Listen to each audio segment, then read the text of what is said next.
നമസ്കാരം, പത്രവാർത്താസിലേക്ക് സ്വാഗതം. ഞാൻ ശ്രീലക്ഷ്മി, എന്നോടൊപ്പം ആതിര. ഇന്നിപ്പോൾ നമുക്ക് പ്രധാനപ്പെട്ട ഒരു വാർത്ത മലയാള മനോരമയുടെ മെയിൻ സ്റ്റോറിയാണ്. അതായത് ഈ ക്രൈംബ്രാഞ്ച് PSCയുമായി ബന്ധപ്പെട്ടൊരു വാർത്തയാണ്. PSC ഉത്തരം പറയണം, ഇനി ക്രൈംബ്രാഞ്ച് ചോദിക്കും.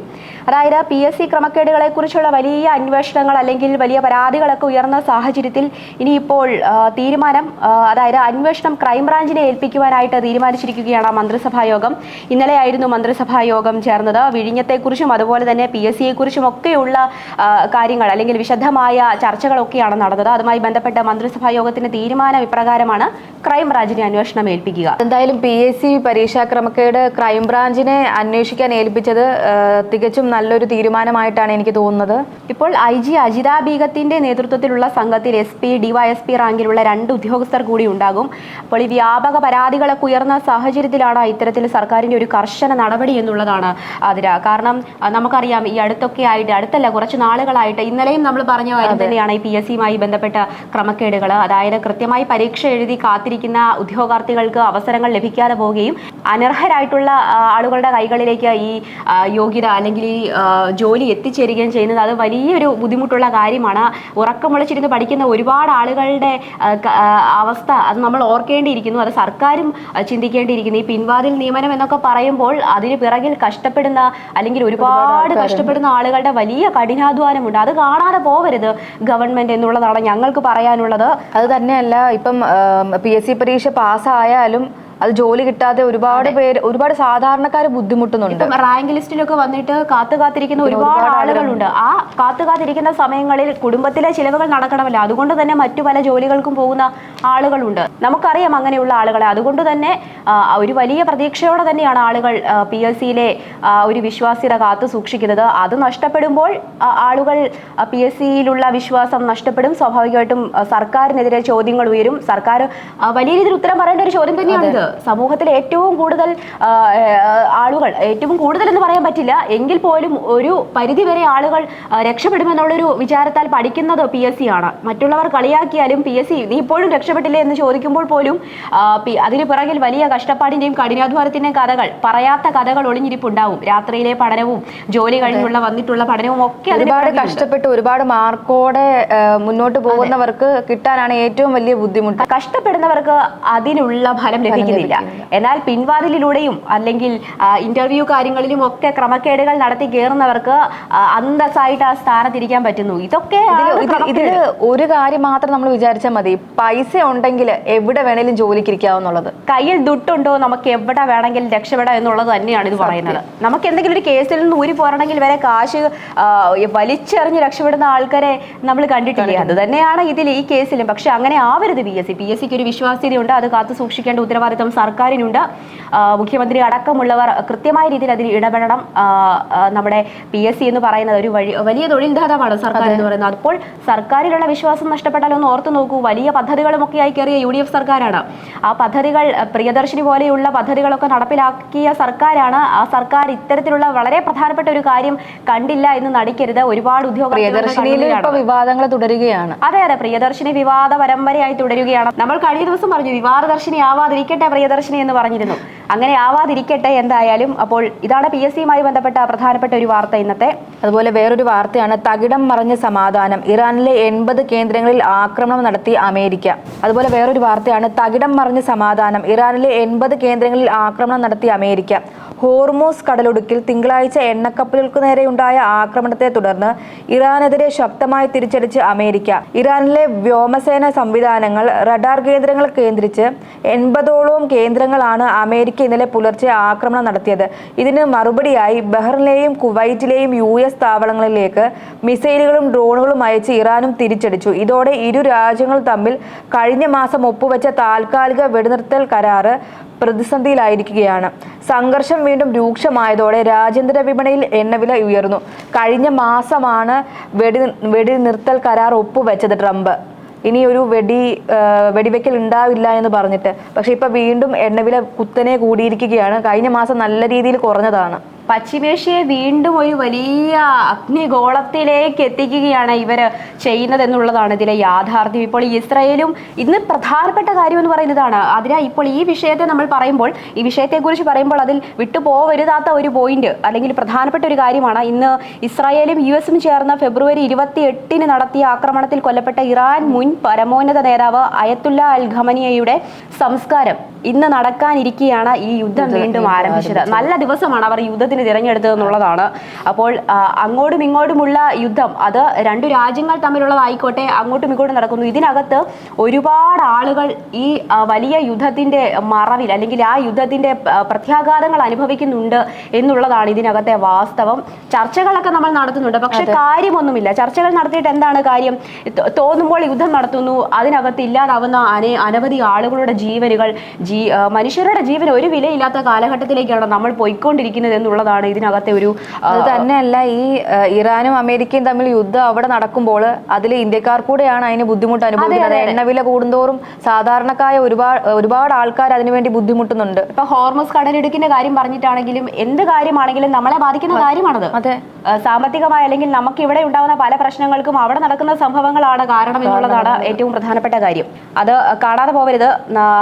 ഏറ്റവും ഒരു പ്രധാനപ്പെട്ട വാർത്ത എന്നതിലുപരി ഒരു സമാധാനം, ഒരു രണ്ട് രാജ്യങ്ങളുടെ സമാധാനം കൂടിയാണ്. അല്ലെങ്കിൽ ഇസ്രായേൽ എന്ന് പറയുന്ന രാജ്യം, ഇരുവരും തമ്മിലുള്ള യുദ്ധം എന്തുമായിക്കോട്ടെ, പക്ഷേ അവിടെ ഒരുപാട് ആളുകളുടെ കണ്ണീര് വീഴുന്നുണ്ട്. അല്ലെങ്കിൽ അതിന് പിറകിൽ ഇപ്പോൾ നമ്മൾ പറയുന്നുണ്ട് പല യുദ്ധങ്ങളും നടക്കുന്ന രാജ്യങ്ങളിൽ വലിയ ആളുകൾ അങ്ങോട്ടും ഇങ്ങോട്ടും യുദ്ധം ചെയ്യുന്നു, അവർ സുരക്ഷിതരാണ്. പക്ഷേ താഴെത്തട്ടിലുള്ള ആളുകളുടെ അവസ്ഥ അത് നമുക്ക് ഇന്നിപ്പോൾ പ്രധാനപ്പെട്ടതായിട്ട് പോയിന്റായിട്ട് എടുത്തു പറഞ്ഞു എന്നുള്ളത് മാത്രമേ ഉള്ളൂ. ഇന്നിപ്പോൾ അദ്ദേഹത്തിൻ്റെ സംസ്കാരം നടക്കാനിരിക്കുകയാണ് ഇപ്പോൾ ഈ യുദ്ധം ആരംഭിച്ചിരിക്കുന്നത് എന്നുള്ളതാണ് അതുമായി ബന്ധപ്പെട്ട് പറയാനുള്ള പ്രധാനപ്പെട്ട കാര്യം. അതുപോലെ വേറൊരു വാർത്തയാണ്, തുരങ്കപാത നിർമ്മാണം താൽക്കാലികമായി നിർത്തും. മണ്ണിടിച്ചിൽ ദുരന്തത്തിന്റെ പശ്ചാത്തലത്തിൽ വയനാട് തുരങ്കപാത നിർമ്മാണം താൽക്കാലികമായി നിർത്തിവെക്കാൻ മന്ത്രിസഭാ തീരുമാനം. കള്ളാടി തുരങ്കപാത ദുരന്തത്തെക്കുറിച്ച് ഇരട്ട അന്വേഷണവും പ്രഖ്യാപിച്ചു. മരിച്ചവരുടെ കുടുംബത്തിന് 5 ലക്ഷം വീതം നൽകും. വയനാട് തുരങ്കപാത മണ്ണിടിച്ചിൽ ദുരന്തത്തിൽ മരിച്ചവരുടെ കുടുംബത്തിന് 5 ലക്ഷം വീതം നൽകാൻ മന്ത്രിസഭായോഗം തീരുമാനിച്ചതായി മുഖ്യമന്ത്രി VD സതീശൻ പറഞ്ഞു. പരിക്കേറ്റവർക്ക് സൗജന്യ വിദഗ്ധ ചികിത്സയടക്കം ഉറപ്പാക്കും. ഈ ഒരു തീരുമാനം ഇന്നലെയായിരുന്നു മുഖ്യമന്ത്രി പ്രഖ്യാപിച്ചത്. മരിച്ചവരുടെ കുടുംബങ്ങൾക്ക് 5 ലക്ഷം രൂപ വീതം നൽകുമെന്നുള്ളതാണ് മുഖ്യമന്ത്രി ഇന്നലെ പറഞ്ഞത്. മാത്രമല്ല ഈ മരിച്ചവരുടെ മൃതദേഹങ്ങൾ നാട്ടിലെത്തിക്കുമെന്ന് അടക്കമുള്ള അല്ലെങ്കിൽ തുടർന്ന് പരിക്കേറ്റവരുടെ ചികിത്സയ്ക്ക് അടക്കമുള്ള നടപടികൾ അല്ലെങ്കിൽ അതുമായി ബന്ധപ്പെട്ട എല്ലാ നടപടികളും സ്വീകരിക്കുമെന്ന് മുഖ്യമന്ത്രി ഇന്നലെ പറയുകയുണ്ടായി. ഇപ്പോൾ ഈ വയനാട് കള്ളാടി ദുരന്തവുമായി ബന്ധപ്പെട്ട് നമുക്കറിയാം, അതിന്റെ കൂടെ പറയേണ്ടത് തന്നെയാണ്. ഇന്നിപ്പോൾ ഈ വയനാട് കള്ളാടിയിൽ മണ്ണിടിച്ചിൽ ദുരന്തത്തിന്റെ പശ്ചാത്തലത്തിൽ പ്രദേശത്തെ അപകട സാധ്യതകളെല്ലാം പരിശോധിച്ച് തീരും വരെ തുരങ്കപാത നിർമ്മാണം നിർത്തിവെക്കുമെന്നുള്ളതാണ്. ഇപ്പോൾ ആദ്യം പറഞ്ഞതുപോലെ തന്നെ 5 ലക്ഷം രൂപ, അതായത് 3 കുടുംബങ്ങൾ, 3 പേരാണ് ഇന്നലെ മരണപ്പെട്ടത്. ഇവരുടെ കുടുംബങ്ങൾക്ക് 5 ലക്ഷം രൂപയും അതുപോലെ തന്നെ മരിച്ചവരുടെ മൃതദേഹങ്ങൾ നാട്ടിലെത്തിക്കാനുള്ള നടപടിക്രമങ്ങളും കൂടാതെ ഇതുമായി ബന്ധപ്പെട്ട പരിക്കേറ്റവരുടെ ചികിത്സകളും ഒക്കെ നടപടികൾ സ്വീകരിക്കും. അതുപോലെ തെരച്ചിൽ നടത്തിയിട്ടും അതിന് ഫലം കണ്ടിട്ടില്ല. 5 പേർ കാണാമറയത്തെന്നാണ് പറയുന്നത്. തുടരുകയാണ്. അപ്പോൾ ഇത്രയും വലിയൊരു ദുരന്തമാണ് സംഭവിച്ചത്. എന്താണ് അതിനുള്ളിൽ അല്ലെങ്കിൽ മണ്ണിനടിയിൽ ആരെങ്കിലും ഉണ്ടോ, അല്ലെങ്കിൽ അതുമായി ബന്ധപ്പെട്ട അന്വേഷണങ്ങളൊക്കെ നടന്നുകൊണ്ടിരിക്കുകയാണ്. എന്താണെങ്കിലും ഒരുപാട് ജീവനുകൾ അതിൽ പൊലിയാതിരിക്കട്ടെ എന്ന് മാത്രമേ നമുക്ക് പ്രാർത്ഥിക്കാനുള്ളൂ. കാരണം ഓരോ മനുഷ്യന്റെയും ജീവന് അതിൻ്റെതായിട്ടുള്ള വിലയുണ്ട്. ഒരു കുടുംബത്തിന്റെ ചിലപ്പോൾ ഒരു അത്താണിയായിരിക്കാം നഷ്ടപ്പെടുന്നത്. അതുപോലെ കോഴിക്കോട്, മലപ്പുറം, വയനാട് എല്ലാ ജില്ലകളിലെയും വിദ്യാഭ്യാസ സ്ഥാപനങ്ങൾക്കും കോളേജുകൾക്കും ഒക്കെ അവധി പ്രഖ്യാപിച്ചിരിക്കുകയാണ്. കാലാവസ്ഥ മോശമാണെന്ന് ഒരു മുന്നറിയിപ്പുകൾ ലഭിച്ചു കഴിഞ്ഞാൽ അതിനനുസരിച്ചുള്ള കൃത്യമായ രീതിയിലുള്ള ക്രമീകരണങ്ങൾ നടത്തുവാനായിട്ട് അതാത് ജില്ലാ കളക്ടർമാർ അല്ലെങ്കിൽ ഭരണാധികാരികൾ ശ്രദ്ധിക്കേണ്ടതുണ്ട്. കാരണം ഒരു അപകടം ഉണ്ടാകുമ്പോൾ നമ്മുടെ ഒരു അശ്രദ്ധ മൂലം ഉണ്ടാകാൻ പാടില്ല. കാരണം ഇപ്പോൾ സംഭവിച്ചത് അത് തന്നെയാണ്. വലിയ നിർദ്ദേശങ്ങൾ ഉണ്ടായിരുന്നു, കരാറുകാർ അല്ലെങ്കിൽ കമ്പനി നിർദ്ദേശം പാലിച്ചില്ല, അല്ലെങ്കിൽ അതുമായി ബന്ധപ്പെട്ട ഉത്തരവുകളൊക്കെ ഇറങ്ങിയിരുന്നു. അല്ലെങ്കിൽ അതിലുണ്ടായ ഒരു വലിയ ക്രമക്കേട് അല്ലെങ്കിൽ വലിയൊരു നിരുത്തരവാദിത്തപരമായ സമീപനമാണ് ഇത്തരം വലിയൊരു ദുരന്തത്തിലേക്ക് കൊണ്ട് വയനാടിനെ ചെന്നെത്തിച്ചത്. മുണ്ടക്കൈ ചൂരൽമല ദുരന്തത്തിൽ നിന്ന് കര കയറിക്കൊണ്ടിരിക്കുന്ന വയനാടിനെ വീണ്ടും പിറകിൽ നിന്ന് വലിച്ചിടുന്ന അല്ലെങ്കിൽ ഒരു തകർക്കുന്ന രീതിയിലേക്കുള്ള ഒരു ദുരന്തമാണ് കഴിഞ്ഞ ദിവസം അവിടെ ഉണ്ടായത്. അതുകൊണ്ട് തന്നെ ഓരോ മനുഷ്യന്റെയും ജീവൻ അതിൻ്റെതായിട്ടുള്ള വിലയുണ്ട് എന്നുള്ളൊരു പ്രധാനപ്പെട്ട കാര്യം അത് ഓർക്കുക, ചിന്തിക്കുക. അതുകൊണ്ട് തന്നെ ഇനിയും മനുഷ്യരുടെ ജീവനുകൾ അവിടെ പൊലിയാതിരിക്കട്ടെ. അധികം ആളുകൾ വലിയൊരു ദുരന്തത്തിൽ അതിൽ ബലിയാടാവാതിരിക്കട്ടെ, അതില്ലാതാവാതിരിക്കട്ടെ എന്നൊക്കെ. അതുപോലെ ഇത് സർക്കാരിന് മാത്രമല്ല ഉത്തരവാദിത്തം, ഓരോ തൊഴിലാളികളടക്കം അല്ലെങ്കിൽ ഒരു നാട്ടുകാരടക്കം പാലിക്കേണ്ട കാര്യങ്ങൾ പാലിച്ച് മുന്നോട്ട് പോകുക. യഥാർത്ഥത്തിൽ ഇപ്പോൾ വയനാട്ടിൽ നടന്നത് ഒരു മനുഷ്യനിർമ്മിത ദുരന്തം തന്നെയാണ്.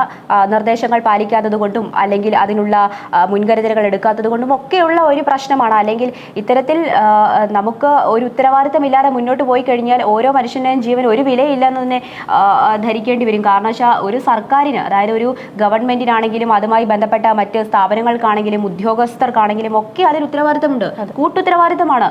അതുകൊണ്ട് ഇനിയെങ്കിലും ഇങ്ങനെയുള്ള കാര്യങ്ങളിൽ കൃത്യമായ രീതിയിൽ നടപടികൾ സ്വീകരിക്കുകയും ക്രമീകരണങ്ങൾ അനുസരിക്കുകയും അതുപോലെ നിർദ്ദേശങ്ങൾ പാലിക്കുകയും ചെയ്യുക. വലിയൊരു ദുരന്തത്തെ ഇനിയും കേരളത്തിന് താങ്ങാൻ സാധിക്കില്ല. നമ്മളൊന്നു കണ്ടതാണ് മനുഷ്യർ വലഞ്ഞത്. അതുകൊണ്ട് തന്നെ ഇനി അങ്ങനെ ഒരു ദുരന്തത്തെ താങ്ങാനുള്ള പ്രാപ്തി കേരളത്തിന് ഇല്ല. അതുകൊണ്ട് തന്നെ ശ്രദ്ധിക്കുക, നിർദ്ദേശങ്ങൾ പാലിക്കുക. അത്രയേ ഉള്ളൂ ഇന്ന്. അത്രമാത്രമാണ് ഈ ഒരു വിഷയത്തിൽ പറയാനുള്ളത്. അതുപോലെ വേറൊരു വാർത്തയാണ് വന്യമൃഗ ആക്രമണത്തിൽ മരണം, നഷ്ടപരിഹാരം 21 ലക്ഷമാക്കുന്നത് പരിഗണനയിൽ മന്ത്രി. വന്യമൃഗ ആക്രമണത്തിൽ മരണം, നഷ്ടപരിഹാരം 21 ലക്ഷമാക്കുന്നത് പരിഗണനയിലെന്ന മന്ത്രി. അതായത് ഇപ്പോൾ ഈ നിലവിൽ വന്യജീവി ആക്രമണങ്ങളിൽ പരിക്കേൽക്കുന്നവർക്കും കൃഷിനാശം സംഭവിക്കുന്നവർക്കും നൽകി വരുന്ന നഷ്ടപരിഹാരം അപര്യാപ്തമാണെന്ന് വനം വകുപ്പ് മന്ത്രി ഷിബു ബേബി ജോൺ. ഇന്നലെ നമ്മൾ കണ്ടതാണ് വന്യജീവി ആക്രമണത്തിൽ, കാട്ടാനയുടെ ആക്രമണത്തിൽ ഒരു യുവതി മരിച്ചത് നമ്മൾ കണ്ടതാണ്. അവരുടെ സഹോദരൻ അവിടെ കാവൽ നിൽക്കുന്നു. ഇനി ഒരു ആക്രമണം ഉണ്ടാവാതിരിക്കാനായിട്ട് അല്ലെങ്കിൽ ആന വരുമ്പോൾ അല്ലെങ്കിൽ അതിനെ തുരുത്തി ഓടിക്കുവാനായിട്ട് ഒരു മുൻകരുതൽ എടുത്തുകൊണ്ട് അവിടെ കാവലായി നിൽക്കുന്ന ഒരു കാഴ്ച നമ്മൾ ഇന്നലെ പറഞ്ഞതാണ്. നമ്മൾ ഇന്നലെ കണ്ട കാഴ്ചയാണത്. അതുപോലെ തന്നെയാണ് ഇതിപ്പോൾ പണം ഒരു മനുഷ്യൻ മരിച്ചു കഴിഞ്ഞാൽ അല്ലെങ്കിൽ നഷ്ടപ്പെട്ട് കഴിഞ്ഞാൽ ഒരിക്കലും പണത്തിന് പകരമാവില്ല, അല്ലെങ്കിൽ ആ മനുഷ്യന്റെ ജീവന് പകരമാവില്ല ആ പണം. പക്ഷേ താൽക്കാലികമായിട്ട് ഒരു ആശ്വാസം എന്ന നിലയിൽ സാമ്പത്തികമായിട്ട് ആ കുടുംബത്തിന് ഒന്ന് നിലനിൽക്കാൻ അല്ലെങ്കിൽ ഒന്ന് നിന്നു പോകാനുള്ള ഒരു വഴി എന്ന രീതിയിൽ മാത്രമേ നമുക്ക് അതിനെ കാണാൻ സാധിക്കൂ. അല്ലാതെ മരിച്ച ആളുടെ ജീവന് അത്രേ വിലയുള്ളൂ എന്നുള്ളതല്ല. അല്ലെങ്കിൽ ആ മരിച്ച വ്യക്തിയുടെ ജീവൻ ഒരിക്കലും പണം പകരമാവില്ല. പക്ഷെ സാമ്പത്തികമായിട്ട് ആ മരിച്ച യുവതിയുടെ കുട്ടികളാണെങ്കിലും അനാഥമായിട്ടുണ്ട്. അപ്പോൾ ഒരു കുടുംബം തകർന്ന് തരിപ്പണമാവാൻ ഒരു മനുഷ്യനില്ലാതായാൽ മതി. അതുകൊണ്ട് തന്നെ വന്യജീവി ആക്രമണവുമായി ബന്ധപ്പെട്ട് ഈ കാട്ടാനകളൊക്കെ ഇറങ്ങുന്ന സാഹചര്യങ്ങളിൽ ജീവനിൽ കൊതിയുള്ള ആളുകൾ ഒരു പരിധിവരെ ആളുകൾ അത്തരത്തിലുള്ള സ്ഥലങ്ങളിൽ വാസസ്ഥലം ഉറപ്പിക്കില്ല, അല്ലെങ്കിൽ വീടുകൾ പണിയാറില്ല. പക്ഷേ യാതൊരു സാധ്യതയുമില്ലാതെ അല്ലെങ്കിൽ അവിടെ തന്നെ ജീവിച്ചു വന്ന പരമ്പരാഗതമായി അവിടെ തന്നെ ജീവിച്ചു വന്ന ആളുകൾക്ക് അവിടെ നിന്നും മറ്റെങ്ങോട്ടും പോകാനുള്ളൊരു സാധ്യത വേറെ ഇല്ല. അതുകൊണ്ട് അതുപോലെ UDF സർക്കാർ ഇതിൽ വന്നപ്പോഴത്തേക്കും 17.5 ലക്ഷം രൂപ അത് ഉയർത്തണമെന്നാണ് പറയുന്നത്. അപ്പൊ കേന്ദ്രത്തിനോട് ഇടപെട്ടിട്ട് അത് 21 ലക്ഷം രൂപയാക്കണമെന്നാണ് പറയുന്നത്. UDF സർക്കാരിന്റെ 100 ദിന കർമ്മ പദ്ധതിയുടെ ഭാഗമായിട്ടാണ് ഇപ്പോൾ ഈ 17.5 ലക്ഷമാക്കി ഇത് ഉയർത്തുമെന്നുള്ളത് പറയുന്നത്. പിന്നീട് ഇപ്പോൾ അത് 21 ലക്ഷമാക്കി ഉയർത്താൻ പദ്ധതിയുണ്ടെന്നും മന്ത്രി വ്യക്തമാക്കിയിട്ടുണ്ട്. അപ്പോൾ അതുമായി ബന്ധപ്പെട്ടൊരു വാർത്ത അതുമാത്രമാണ്. അടുത്തൊരു വാർത്ത എന്ന് പറയുന്നത് അയോധ്യ രാമക്ഷേത്രത്തിലെ പ്രതിഷ്ഠാ ചടങ്ങിന് മാത്രം 113 കോടി രൂപ ചെലവാക്കിയതടക്കം UP സർക്കാരിന്റെ പ്രത്യേക അന്വേഷണ സംഘം പരിശോധിക്കും. ക്ഷേത്രവുമായി ബന്ധപ്പെട്ട് പരിപാടികളുടെ മറവിൽ പോലും വൻ സാമ്പത്തിക വെട്ടിപ്പ് നടത്തിയതായാണ് സംശയം.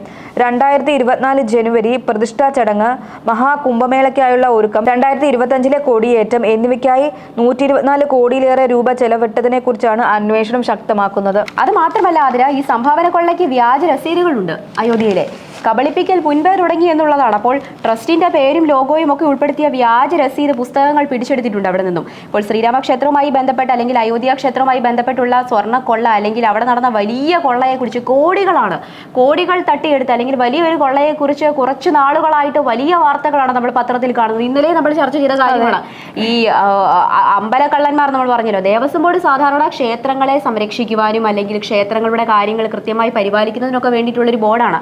അപ്പോൾ ഭക്തരെന്താണ് വിശ്വസിച്ച് ദേവസ്വം ബോർഡിനെ വിശ്വസിച്ച് അല്ലെങ്കിൽ അവിടെയുള്ള ആളുകൾ അവരിലൊരു വിശ്വാസം ഉള്ളത് കൊണ്ടാണ് ആളുകൾ കൊണ്ടുപോയി കാണിക്കയിടുന്നതും. അല്ലെങ്കിൽ ചിലരുണ്ട് വലിയ രീതിയിൽ കാണിക്കയിട്ട് കഴിഞ്ഞാൽ അത് വലിയ അനുഗ്രഹമായിട്ട് തിരിച്ചു കിട്ടുമെന്നൊക്കെ വിചാരിക്കുന്ന ആളുകളുണ്ട്. പക്ഷെ അതൊക്കെ മിഥ്യാധാരണയാണ്. നമ്മളൊരു തുളസി ഇല നൽകിയാലും ഭഗവാൻ അത് മതി എന്നുള്ളത് അത് വളരെ വാസ്തവമാണ്, അത് സത്യമായ കാര്യമാണ്.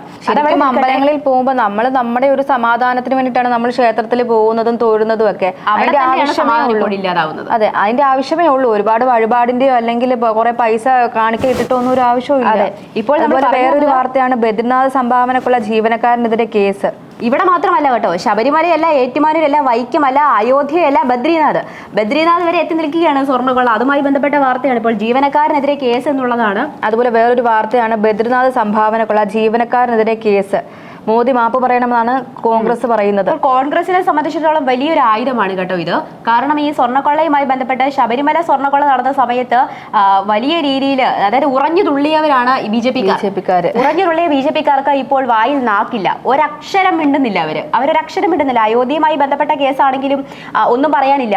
അല്ലെങ്കിൽ ഇപ്പോൾ നരേന്ദ്രമോദി, അതായത് ബഹുമാനപ്പെട്ട പ്രധാനമന്ത്രി നരേന്ദ്രമോദി അടക്കമുള്ളവരുടെ ഭാഗത്തുനിന്നും ഒരു പ്രതികരണം വരുന്നില്ല. അദ്ദേഹം മൗനം പാലിക്കുകയാണ്. അതുകൊണ്ടാണ് കൂടുതലും പ്രശ്നമാകുന്നത്. പ്രതികരണം ഒന്നും വരാത്ത സാഹചര്യത്തിൽ മൗനം വരുമ്പോൾ സ്വാഭാവികമായിട്ടും പ്രതിപക്ഷമാണെങ്കിലും ആരാണെങ്കിലും എന്തുകൊണ്ട് മറുപടി പറയുന്നില്ല എന്നൊരു ചോദ്യം വരും. ആ ചോദ്യത്തിന് യഥാർത്ഥത്തിൽ മറുപടി പറഞ്ഞ് കാണിച്ചു കൊടുക്കുകയാണ് വേണ്ടത്. എന്താണ് പറയാനുള്ളത് എന്ന് കൃത്യമായിട്ട് പറയുകയാണെങ്കിൽ ഇത്രയും ബുദ്ധിമുട്ടില്ല. അതല്ലാതെ മൗനം പാലിക്കുന്നത് കൃത്യമായിട്ട്, അല്ലെങ്കിൽ അതിൽ നിന്നൊരു ഒളിച്ച കളി, അല്ലെങ്കിൽ എന്തെങ്കിലുമൊക്കെയുള്ള ഒരു കാര്യങ്ങൾ മറച്ചു വെക്കുക, ഇങ്ങനെ വലിയ വലിയ സംശയങ്ങളിലേക്ക് പോകുമെന്നുള്ളതാണ്. അതുകൊണ്ട് തന്നെ ഈ സ്വർണ്ണക്കൊള്ളയുമായിട്ട് ബന്ധപ്പെട്ട വിഷയത്തിൽ കോൺഗ്രസിന് അതൊരു വലിയ ആയുധമാക്കി കൊടുക്കാതെ എന്താണ് കൃത്യമായ കാര്യങ്ങൾ, അല്ലെങ്കിൽ എന്താണ് പ്രതികരണം എന്നുള്ളത് നൽകുക എന്നുള്ളതേ ഉള്ളൂ. അതിൽ അന്വേഷണം പുരോഗമിക്കുന്നുണ്ടല്ലോ. നമുക്ക് അത് തന്നെയല്ല, അയോധ്യ രാമക്ഷേത്രം അത് പ്രതിഷ്ഠാ ചടങ്ങ് തൊട്ട് അവിടെ ഒരു ഇത് നടന്നിട്ടുണ്ട്. അതെ, ലക്ഷങ്ങളില്ല, കോടികളുടെ തട്ടിപ്പാണ് അവിടെ നടന്നത്. രാമനെ വിടുന്നില്ല, അയ്യപ്പനെ വിടുന്നില്ല.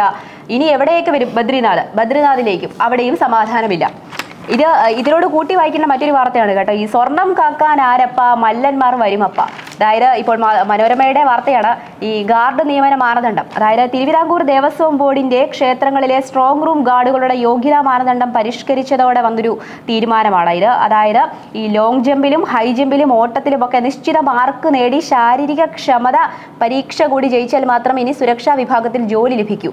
അപ്പോൾ ഇത് മറ്റൊരു വഴിയാണ്. ഇതിൽ എന്തായിരിക്കും ഇതിന്റെ ഫലം എന്നറിയില്ല. പക്ഷേ ഇത്തരത്തിലുള്ള ഒരു വലിയ ഈ ഒരു മാനദണ്ഡം അതൊന്ന് പരിഷ്കരിച്ചിട്ടുണ്ട് എന്നുള്ളതാണ് ഇതുമായി കൂട്ടി വായിക്കേണ്ട മറ്റൊരു പ്രധാനപ്പെട്ട കാര്യം. എന്തായാലും അന്വേഷണങ്ങൾ ഒരു വശത്ത് പുരോഗമിക്കുകയാണ്. ഓരോ ദിവസവും അന്വേഷണങ്ങൾ ഓരോ തലങ്ങളിലേക്ക് കടക്കുകയാണ്. നമുക്കറിയാം. അതുപോലെ തന്നെ ഓരോ ദിവസവും ഓരോ ക്ഷേത്രത്തിലെ കൂടിക്കൊണ്ടിരിക്കുക കൊള്ളകളെ കുറിച്ചുള്ള വാർത്തകൾ നമ്മൾ അറിയുന്നില്ല. ഇതിപ്പോൾ എനിക്ക് തോന്നുന്നു ശബരിമല, അതുപോലെ തന്നെ ഇപ്പോൾ ചെറിയ ചെറിയ ക്ഷേത്രങ്ങൾ എന്ന് പറഞ്ഞാലും ഒരുമാതിരി നല്ല രീതിയിൽ വരുമാനം കിട്ടുന്ന ക്ഷേത്രങ്ങളാണ് ഏറ്റുമാനൂർ, വൈക്കം ഒക്കെ തുടങ്ങിയ മഹാദേവ ക്ഷേത്രങ്ങൾ.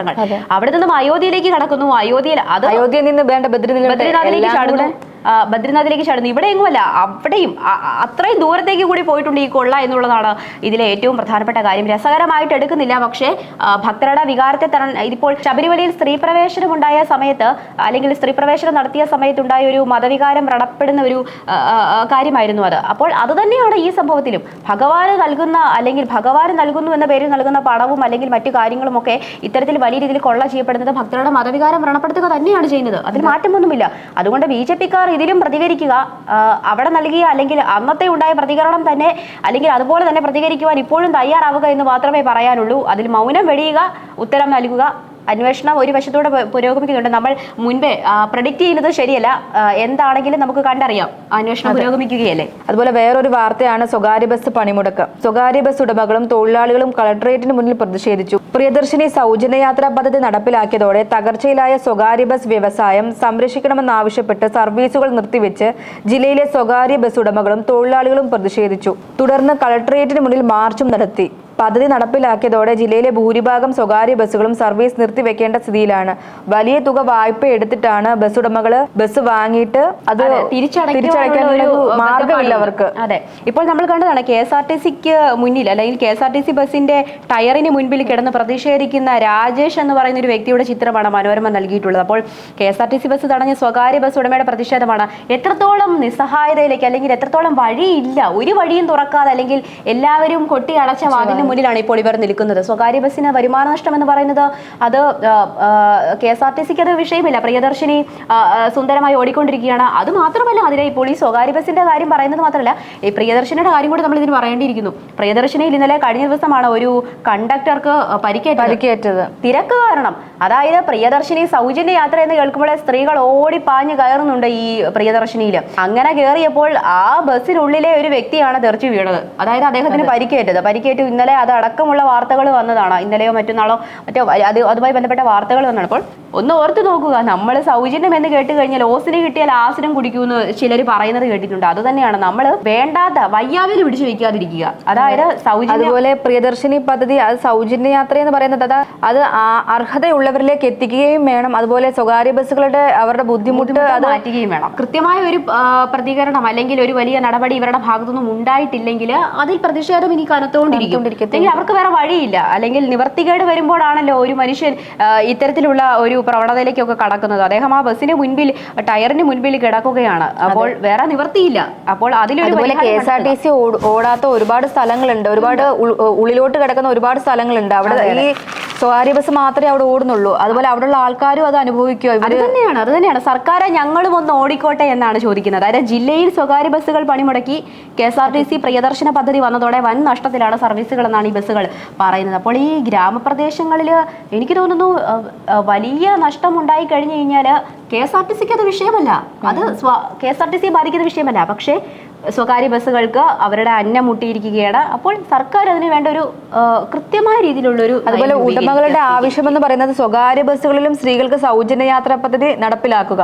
അതുപോലെ ഉടമകളുടെ ആവശ്യമെന്ന് പറയുന്നത് സ്വകാര്യ ബസ്സുകളിലും സ്ത്രീകൾക്കും സൗജന്യ യാത്രാ പദ്ധതി നടപ്പിലാക്കണം. ഡീസൽ കുറഞ്ഞ വിലയ്ക്ക് ലഭ്യമാക്കുക. കിലോമീറ്ററിന് വാടക നിശ്ചയിച്ച സ്വകാര്യ ബസ്സുകൾ സർക്കാർ ഏറ്റെടുക്കുക. ഇത്രയാണ് ഉടമകളുടെ ആവശ്യം അവർ പറയുന്നത്. അപ്പോൾ 60% സ്വകാര്യ ബസ്സുകളിലെ യാത്രക്കാരിലെ 60% സ്ത്രീകളാണ്. 60% സ്ത്രീകളാണ്. അപ്പോൾ 80% എന്ന് പറയുന്നത് ജില്ലയിലെ 80% ബസ്സുകൾക്കും പ്രവർത്തന ചെലവിന് ഉള്ള വരുമാനം ലഭിക്കുന്നില്ല നിലവിൽ.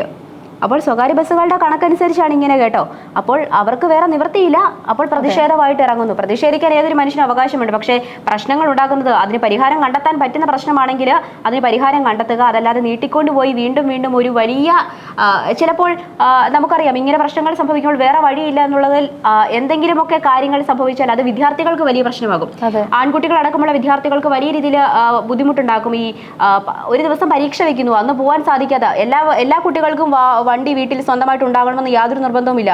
അല്ലെങ്കിൽ അങ്ങനെയുള്ള കുട്ടികൾക്കൊക്കെ വലിയ ആശ്രയം എന്ന് പറയുന്നത് ഈ ബസ് തന്നെയാണ്. സ്ത്രീകൾക്ക്, പെൺകുട്ടികൾ എങ്ങനെയും കയറി പോകും, പ്രിയദർശിനി ഉണ്ടല്ലോ. പക്ഷേ ആൺകുട്ടികളുടെ അവസ്ഥ അതല്ല. ഈക്വാലിറ്റി എന്ന് പറയുമ്പോൾ ഇതും കൂടെ ശ്രദ്ധിക്കുക സർക്കാരെ. അത് ഞങ്ങൾക്ക് പറയാനുള്ള പ്രധാനപ്പെട്ട ഒരു കാര്യമാണെന്ന് തന്നെ കരുതി ഇത് പ്രധാനപ്പെട്ട ഒരു കാര്യമായിട്ട് തന്നെ സ്വീകരിക്കുക. അതിൽ പരിഹാരം കണ്ടെത്താനായിട്ട് ശ്രമിക്കുക. അപ്പൊ സൗജന്യ യാത്ര സ്വകാര്യ ബസ്സുകളിലേക്കും വന്നാൽ കൂടുതൽ നന്നായിരിക്കും. അവർക്കും ആ ഒരു അവരുടെ ബുദ്ധിമുട്ടിലേക്ക് അവർക്കും അത് മാറി പോകാവുന്നതേ ഉള്ളൂ. നിവൃത്തികേടിന്റെ ഒരു ചിത്രമാണ് കേട്ടോ നമ്മളിപ്പോൾ കണ്ടത്. അത് വെറുതെ ഒരു ചിത്രമല്ല, തമാശയ്ക്ക് പറഞ്ഞതുമല്ല, സീരിയസ് ആയിട്ട് തന്നെ വളരെ വലിയ കാര്യമായിട്ട് തന്നെ പറഞ്ഞതാണ്.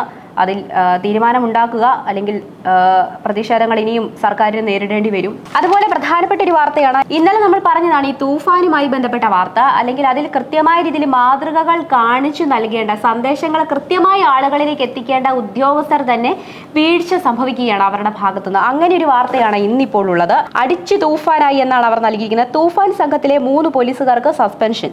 അതായത് ഇത് സംഭവിച്ചത് ഇതാണ്. ഈ മദ്യപിച്ച് ലക്കുകെട്ട് അപകടകരമായ രീതിയിൽ പോലീസ് വാഹനം ഓടിച്ചു. ഓപ്പറേഷൻ തൂഫാൻ പോലീസ് സംഘത്തിലെ 3 ഉദ്യോഗസ്ഥർക്കെതിരെ അന്വേഷണ വിധേയമായി സസ്പെൻഡ് ചെയ്തു അവരെ. പത്തനംതിട്ടയിലാണ് ഈ സംഭവം. ഒന്ന് ഓർത്തു നോക്കൂ, മാതൃകയാവേണ്ടവർ തന്നെയാണ് ഇത്തരത്തിൽ മര്യാദകേട് കാണിക്കുന്നത് എന്നുള്ളതാണ്. അതായത് പണ്ടുള്ളവർ പറയും മുതിർന്നവരെ കണ്ടാണ് കുട്ടികൾ പഠിക്കുന്നത് എന്നുള്ളത്. അതെ, എന്ത് മുതിർന്നവർ ശരിയായിട്ട് കാണിച്ചു കൊടുത്താൽ കുട്ടികൾ അത് തന്നെയായിരിക്കും അനുഗമിക്കുക. അതല്ലാതെ കൃത്യമായി ഇപ്പോൾ ഒന്ന് ഓർത്ത് നോക്കൂ, നമ്മൾ സാധാരണക്കാരെ പഠിക്കുന്നു അല്ലെങ്കിൽ വിദ്യാർത്ഥികൾ ലഹരി ഉപയോഗിക്കുന്നു എന്ന് പറയുന്നു. ഇത് നിയമം ഇറക്കുന്ന അല്ലെങ്കിൽ ആ ഗവൺമെന്റ് പറയുന്നു ഇങ്ങനെ ചെയ്യണം, അല്ലെങ്കിൽ ഇതാണ് ഇത്തരത്തിൽ നമ്മൾ ഒറ്റക്കെട്ടായിട്ട് നിന്നാൽ ലഹരി മുക്തമായിട്ട് നാടിനെ. ലഹരി എന്ന് പറയുന്നത് വലിയ ഒരു മാരകവ്യാധിയാണ് കേരളത്തിൽ. അപ്പോൾ അത്തരത്തിലുള്ള ഒരു മാരകവ്യാധിയെ ഒഴിവാക്കി അല്ലെങ്കിൽ കേരളത്തെ കരകയറ്റുവാനായിട്ട് ഒരു സംഘം ഒരു വശത്ത് പരിശ്രമിക്കുമ്പോൾ ആ സംഘത്തിലുള്ള ഒരു വ്യക്തിക്ക് അല്ലെങ്കിൽ അവരുടെ ഭാഗത്തു നിന്ന് തന്നെയാണ് ഇത്തരത്തിലുള്ള ഒരു വീഴ്ച സംഭവിച്ചിരിക്കുന്നത് എന്നുള്ളത് അപലപനീയമാണ്. കാരണം അതിൽ കൃത്യമായ നടപടി ഗവൺമെന്റ് സ്വീകരിക്കണം കേട്ടോ. നമുക്ക് നിസ്സാരമായ ഒരു കാര്യമല്ല. ലഹരിയിൽ നിന്ന് വിദ്യാർത്ഥികൾ, പുതുതലമുറ ഒക്കെ അതിൽ നിന്ന് രക്ഷപ്പെടുത്തേണ്ടിയിരിക്കുന്നു. അപ്പോൾ വലിയവർ ഇങ്ങനെ തന്നെ കാണിച്ചു കൊടുക്കുന്നു. വലിയവർ എന്ന് പറഞ്ഞാൽ വീട്ടിലുള്ളവരല്ല, പോലീസ് ഉദ്യോഗസ്ഥരാണ് ഇത്തരത്തിൽ, അതും ആ സംഘത്തിലുള്ള ആളുകൾ. ഒന്ന് ഓർത്തു നോക്കൂ, ഇനി ആരെയാണ് നമുക്ക് ശിക്ഷിക്കാൻ സാധിക്കുക? സാധാരണ ഒരു കുട്ടിയെ നീ എന്തിനത് ഉപയോഗിച്ചു എന്ന് ചോദിക്കാൻ ഇവർക്ക് എന്ത് അർഹതയാണുള്ളത്? ഞാൻ ലഹരിക്ക് അനുകൂലമായിട്ട് പറയുകയല്ല, ലഹരി വിരുദ്ധതയ്ക്കെതിരെ തന്നെയാണ്, ലഹരിക്ക് അനുകൂലമായിട്ട് പറയുന്നതല്ല. പക്ഷേ നിനക്ക് എന്ത് യോഗ്യതയാണ് അത് ഉപയോഗിക്കാൻ എന്ന് പറയാനുള്ള യോഗ്യത ഈ പോലീസുകാർക്കില്ല. കാരണം ഇവർ കാണിച്ചു കൊടുക്കുന്ന എന്താണ്? ലഹരി ഉപയോഗിച്ചുകൊണ്ട് തന്നെയാണ് ഇവർ അതിന് മാതൃക കാണിച്ചു കൊടുക്കുന്നത്. ശരിയായൊരു നിലപാടാണെന്ന് എനിക്ക് തോന്നുന്നില്ല, തെറ്റായ നിലപാട് തന്നെയാണ്. സർക്കാർ അതിന് കൃത്യമായിട്ടുള്ള നടപടി സ്വീകരിക്കുക എന്ന് മാത്രമേ ഈ കേസിൽ നമുക്ക് പറയാനുള്ളൂ. അതുപോലെ തന്നെ ഇത് എൻ്റെ അനുഭവമാണ്, ഞാൻ നേരിട്ട് കണ്ടിട്ടുള്ളതാണ്. ഞങ്ങൾ പഠിച്ച സ്കൂളിൽ അവിടുത്തെ തീരെ ചെറിയ പിള്ളേരാണ്. അതും സ്കൂളിന്റെ ഏത് ഭാഗത്താണെന്നൊന്നും അറിയത്തില്ല, ചെറിയ കൊച്ചു കടകളിലൊക്കെ ആയിരിക്കും ഈ സാധനം കൊണ്ടുവരുന്നത്. ആര് കൊണ്ടുവരുന്നൊന്നും ആരും അറിയുന്നില്ല. പക്ഷെ പെൺകുട്ടികളെ അടക്കമാണ് പോലീസ് ഓടിച്ചിട്ട് പിടിച്ചത്, അതും അമ്പലപ്പറമ്പിൽ നേരിട്ട് കണ്ടതാണ്. വാസ്തവമാണെങ്കിൽ ഒന്ന് ഓർത്തു നോക്കൂ, നമുക്കിപ്പോൾ തൂഫാൻ എന്ന് പറയുന്നത് അറിയാതെ പോകുന്ന എല്ലാ കേസുകളിലും ഉള്ളൊരു വസ്തുതയാണ്. അതിന് ഒരു നമ്മൾ കാണുന്ന കാര്യങ്ങൾ മാത്രമല്ല, അതിന് പിറകിൽ പല കാര്യങ്ങളും കാണാമറയത്തുണ്ട്, മുങ്ങിത്താണ് പോകുന്ന പല കാര്യങ്ങളുമുണ്ട്. ഇപ്പോൾ പറയുന്ന വലിയ ആളുകൾ അതിന് പിന്നിൽ പ്രവർത്തിക്കുന്ന ഒരുപാട് ആളുകളുണ്ട്. സാമ്പത്തിക സഹായങ്ങൾ കുട്ടികൾക്ക് ഇപ്പോൾ ഈ സ്കൂളുകളാണെങ്കിലും, അല്ലെങ്കിൽ എനിക്കറിയാം പല ഗവൺമെന്റ് സ്കൂളുകൾക്കും പരിസരത്തൂടെ കടകളുണ്ട്, പരിസരങ്ങളിലൂടെ കടകളുണ്ട്, ചെറിയ ചെറിയ കടകൾ. കാണുമ്പോൾ പുറമേ നിന്ന് നോക്കുമ്പോൾ ജ്യൂസും അല്ലെങ്കിൽ ബിസ്ക്കറ്റും മറ്റു കാര്യങ്ങളും ഒക്കെ ആയിരിക്കും, പക്ഷെ അതിനുള്ളിൽ ഓരോ കാര്യങ്ങളായിരിക്കും ആ കടയിലുള്ളത്. പക്ഷെ അതിന് പിന്നിൽ പലതും കാണും. ഒന്ന് ഓർത്ത് നോക്കൂ, സിഗരറ്റ് അല്ലെങ്കിൽ വീടി എന്നിവ 18 വയസ്സ് പൂർത്തിയാവാത്ത കുട്ടികൾക്ക് നൽകരുത്, അങ്ങനെ ഒരു ഇതുണ്ട്.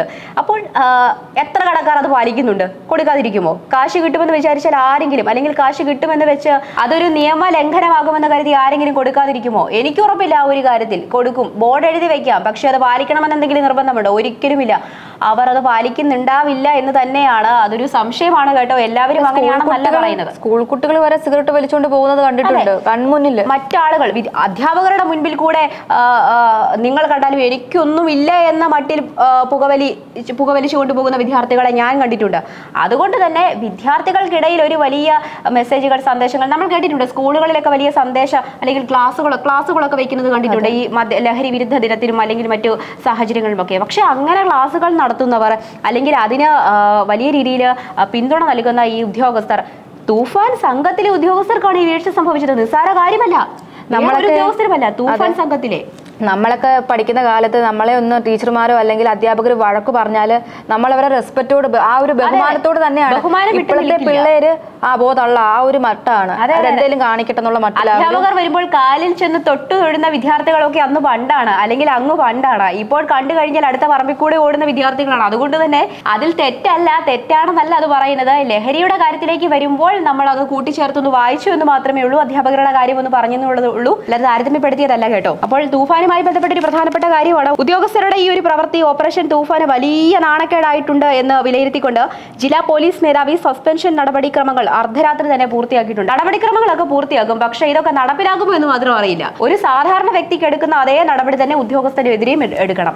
യാതൊരു പ്രത്യേകതയുമില്ല, ഉദ്യോഗസ്ഥനാണ്. അതുകൊണ്ട് തന്നെ കൂടുതൽ മാതൃക കാണിച്ചു കൊടുക്കേണ്ട വ്യക്തിയുടെ ഭാഗത്തു നിന്നുമാണ് ഇതുപോലെ വളരെ മോശമായിട്ടുള്ള അല്ലെങ്കിൽ വളരെ മോശമായിട്ടുള്ള ഒരു, അതും ഡ്രൈവറും മദ്യപിച്ചിട്ടാണ് വാഹനം ഓടിച്ചത്. അവർക്കെതിരെ കേസ് എടുത്തിട്ടുണ്ട്. 3 പേർക്കെതിരെയാണെന്നുള്ളതാണ്. അപ്പോൾ മദ്യപിച്ച് ലെക്ക് കെട്ടി നടക്കുക എന്ന് പറഞ്ഞാൽ ഒരു ഉദ്യോഗസ്ഥനാണ്, പോലീസ് ഉദ്യോഗസ്ഥനാണ്. അപ്പോൾ അത് വളരെ നാണക്കേടാണ് നമ്മളെ സംബന്ധിച്ചിടത്തോളം. ഇത്രയും വലിയൊരു പദ്ധതി ഒരു ഭാഗത്ത്, ഒരു ഓപ്പറേഷൻ തൂഫാൻ എന്ന് പറയുന്ന ഒരു വലിയ ദൗത്യം മറുവശത്ത് നടക്കുന്നു. ഇപ്പുറത്ത് വേണ്ട ആ ഒരു ദൗത്യത്തിന് പിന്തുണ നൽകേണ്ട, അത് മുൻപോട്ട് നല്ല രീതിയിൽ കൊണ്ടുപോകേണ്ട ഉദ്യോഗസ്ഥരുടെ ഭാഗത്തുനിന്നും ഇത്തരത്തിൽ വീഴ്ച സംഭവിക്കുന്നു.